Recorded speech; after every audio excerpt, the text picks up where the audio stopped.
Debate is structured contest over an issue or policy. There are two sides, one supporting, one opposing.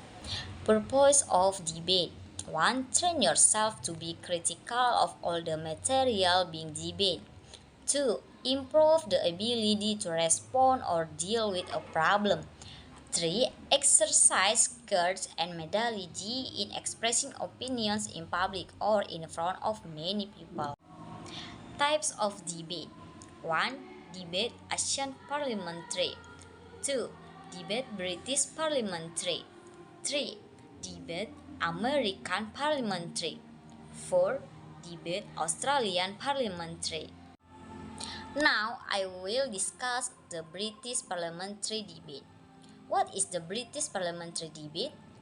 British parliamentary debate is a British parliamentary style system of English debate that focuses on English language academic debate. Characteristic of the British parliamentary debate system that you should know. 1. Each speaker has 7 minutes 20 seconds to present the debate argument. When it's your turn to go to the podium, you can present the argument you have made to the audience. 2. Case building time 15 minutes. What is case building? Case building is a session where you and your debating partner are given 15 minutes to create a debate and argument framework to present to the jury. If the 15 minutes are up, you are not allowed to make any more arguments because the debates will start. 3. The number of teams competing in the one debate is 4 teams.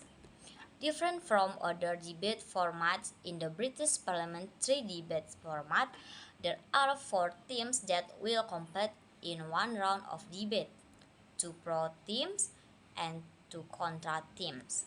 Each team consists of 2 speakers.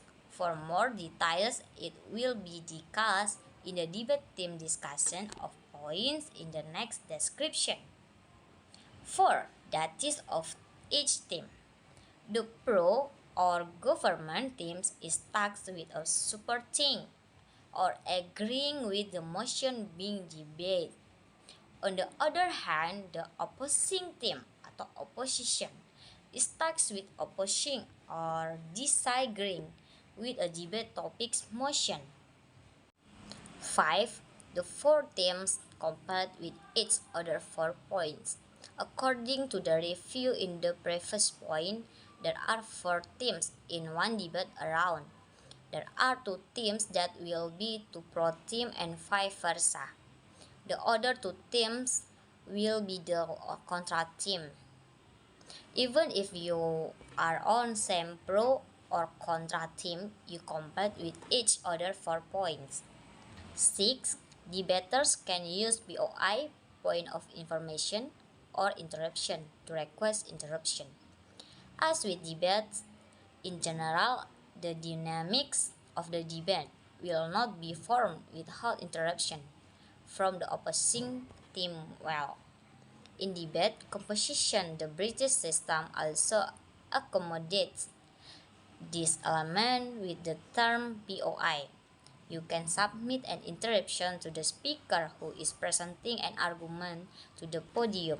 Remember, you are only permitted to submit an interruption if the opposing team accepts your POI or submission for an interruption. Get to know the characteristics of the teams and duties of each speaker in the British parliamentary debate format. Even though we have discussed in the previous point, we have made a special discussion again about the characteristics of the British parliamentary teams so that you understand better. Previously, you already knew that there were 4 teams, each team consisting of 2 speakers, but of course you didn't know what the position and duties of each speaker were. Without further ado, here the list of the speaker on each team a British parliamentary debate. flow of the debate composition in one debate round. Pertama itu ada Prime Minister, kedua ada Leader Opposition, ketiga ada Deputy Prime Minister, keempat ada Deputy Leader Opposition, kelima ada Member of Government, keenam ada Member of Opposition, dan ketujuh ada Government Whip, dan terakhir ada Opposition Whip. Opening Government. Ada Prime Minister. Nah, Prime Minister ini bertugas membuat mosi. Mosi ini merupakan unsur debat yang berkaitan dengan topik yang akan diperdebatkan. Lanjut dengan Deputy Prime Minister. Nah, ini bertugas untuk menyanggah tim kontra. Setelah menyanggah, dia akan memberikan argumennya sendiri. Ada juga dengan Member of Government. Nah, ini tugasnya ini menyanggah speaker sebelumnya dan dilanjuti dengan argumennya sendiri. Dan ada Government Whip. Karena dia termasuk di closing government, dia menyanggah dan tambahan dari argumen sebelumnya dan mengafirmasi kembali bahwa dia setuju dengan argumen milik timnya. Nah, begitu juga ada Leader Opposition. Nah, Leader Opposition ini menjelaskan negasinya, sanggahan, terus dilanjutkan dengan argumen atau pendapat dari Leader Opposition. Ada Deputy Leader Opposition. Nah, ini tugasnya itu dengan menambahkan ekstensinya, tambahannya dari sebelumnya, terus sanggahannya dilanjuti lagi dengan argumennya sendiri. Ada juga Member of Opposition, bertugas untuk memberi sanggahan dari speaker sebelumnya dan argumen milik dirinya sendiri. Dan terakhir ada Opposition Whip. Karena dia itu di closing, jadi tugasnya itu yaitu memberikan sanggahan terlebih dahulu, terus tambahan dari argumen sebelumnya, dan juga mengafirmasi kalau mereka itu kontra terhadap mosinya.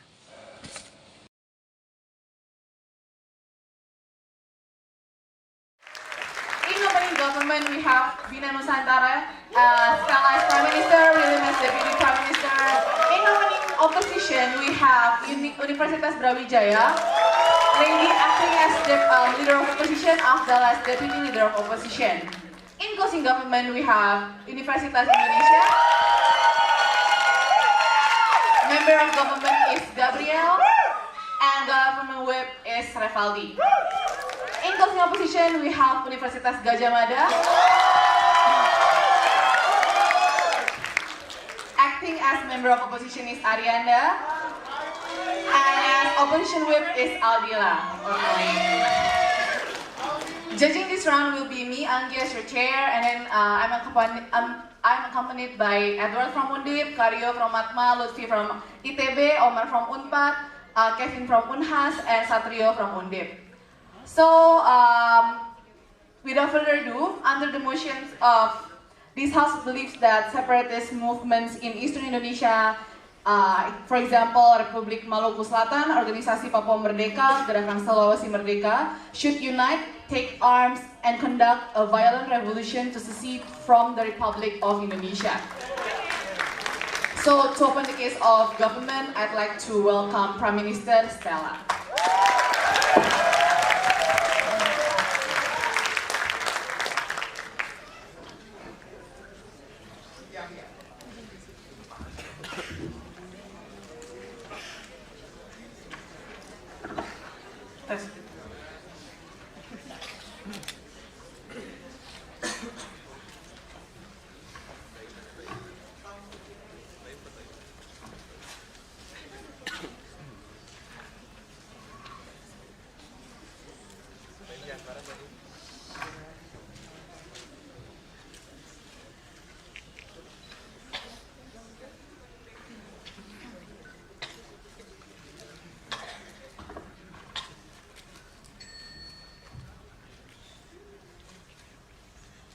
We have sat down and wait for Indonesian people to come as our white savior, but it will not happen. We're still being discriminated. We're still going to be oppressed anyway. We think it's time for us to send the new narrative to them. Let go, because we're different and you will never be able to understand us anyway. That's why we think it is important when you know that you're different and you will never ever become unity anyway. That's when we can have a violent revolution. So real point of model in mind in opening government. Firstly, we will attack on any kind of Indonesian border that we see. Secondly, we will also make sure that we keep reminding them on all human rights violation that they have committed to us, be it killing us in our villages, even though we are only peaceful human beings, just like Japanese, just like other Chinese, just like that. We need to remind them that we will not back down. And we think the question on whether or not they will unite is that they will unite, Mr. Madam Chair, because these Eastern Indonesian people most likely share the common characteristic of being colonized by the state of Indonesia, and therefore we think they will be able to unite. And the next step after that secede is to be discussed. Whether or not they will make new federal state, or whether or not they want to make independent state, that's another debate. But the question would be whether or not it is justified and whether or not it will be effective for you to do violent revolution. Uji think it is very important. My first issue on how our current status quo will never work if you only rely on yourself or on Indonesia. My first issue on how it will not work if you work by yourself. The most ideal way for you to succeed is to have diplomacy. In the current ways of Eastern Indonesia, we have an organization called MSG, which is the Melanesian Spearhead Group. Basically, this is like an ASEAN, but for Melanesian country, i.e. New Guinea, i.e. Solomon, and other like Melanesian country, right? Which have like different characteristics with just different, which is our Melayu. We think like this is our very like good chance for us to get diplomacy and economic ties. But guess what? Because Indonesia right now is already being registered in MSG as an observer, Papua or other eastern country cannot apply independently to MSG, meaning that they only rely on Indonesia as their umbrella, but not being able to pursue the economic ties, to pursue the diplomacy ties, because simply Indonesia is only a member state. Because again, Indonesia is not fully Melanesian. Therefore, the MSG is reluctant to give us the full membership towards Indonesia. What does it tell you? It tells you that you cannot pursue your own diplomacy just because you're still in the same umbrella as Indonesia to begin with. Therefore, it is impossible for you to have a utopic heaven of having economical ties towards them. That's why, in the case of first diplomacy, it cannot work. But secondly, what have we tried as Eastern Indonesian people? We have tried to do non-violent protests. Because unlike popular opinions, we are as civilized at what you might want you to believe in, right? But what do we get after we do non-violent protests by our movement? We got arrested. Just because we have different race, just because we have different skin color. What does it tell to you? It tells to you all along with the excessive force, not only in Indonesia and in Jogja, for example, our love to Indonesia is not being reciprocated because simply we're different from them, and that's why we're always being talked like bad names inside of them, right? It tells to you that non-violent protests do not give us love back from Indonesia. That's why we think if you rely on ourselves as Eastern Indonesian, we will not go anywhere. But we have our second hope, which is Indonesia. But we will tell you why then you will not get your independence and your ideal economic situation if you only rely on Indonesia. The reason is simple, because Indonesia always failed to see our inherent differences, because we always thought about Bhinneka Tunggal Ika, that somehow we are the same. Guess what? People, it is not the same. We think these inherent characteristics are the one who fails Indonesia to recognize that we are different, that maybe we cannot eat rice but we eat other things, but they think just because we're different then they are scared of us, and they think that we are different and weird. What does Indonesia has do in current status quo? They do two things. Firstly, they try to make a Melanian culture festival, which means to appeal us to make sure that we to make sure and glorify to the world that Indonesia is actually doing good things toward Melanesian people. But the funny thing is that in that Melanian culture festival, Indonesia do not even include Eastern Indonesian people. Instead, they invite Entete people, which is Polynesian. This is another race other than Melanesian. Even though they will look characteristically the same a little bit, but we are not the same. But the failure in Indonesia to acknowledge the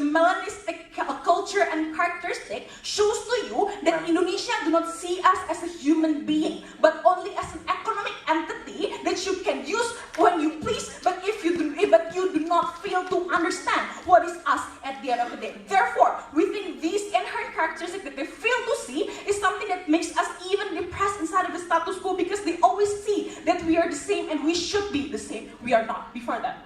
Today, every province has right to govern itself with their own way. If it is not effective, but it shows you there is a way to go, ma'am. First, you have the burden to prove what is so good about the governments in Papua when you are still being arrested inside of it and told to do whatever you want to do inside of it, right? We don't think so. That's your burden, UGM. But secondly, my second contribution, why then, principally, violent revolution is justified to break out from the colonialism that happens inside of Indonesia. We think this is colonialism, Mr. and Madam Chair. When you extract our free port access and do not give us anything in return, when we get guns instead to say that we need to protect ourselves, we think it is justified under two reasons. The first reason is because we think we need to get a revenge towards Indonesia. We know this is a very harsh word, but this is what we got when we cannot do other thing. But the second reason why it is principally okay for you to be violent is because we think violent revolution is a normal phase of getting independence. This is what also Indonesia did back in the colonialism of the Dutch, for example. And we are allowed to do that, and you are allowed to do that. Even you use Papuan people to become one of your army to do that. Therefore, if we now have like a violent revolution, it is the same right that at least Indonesia should grant to us, because that is what they are taking us back from inside of the status quo. We think we need to do this. And at the very worst case scenario, that even if the seceding do not succeed and we lost in the war, at least we send a message that we are not going to be shut down just because you told us to eat rice. We do not eat rice, Mr. and Madam Chair. That is how different us is, and that is important for you to recognize that. We're very proud to propose.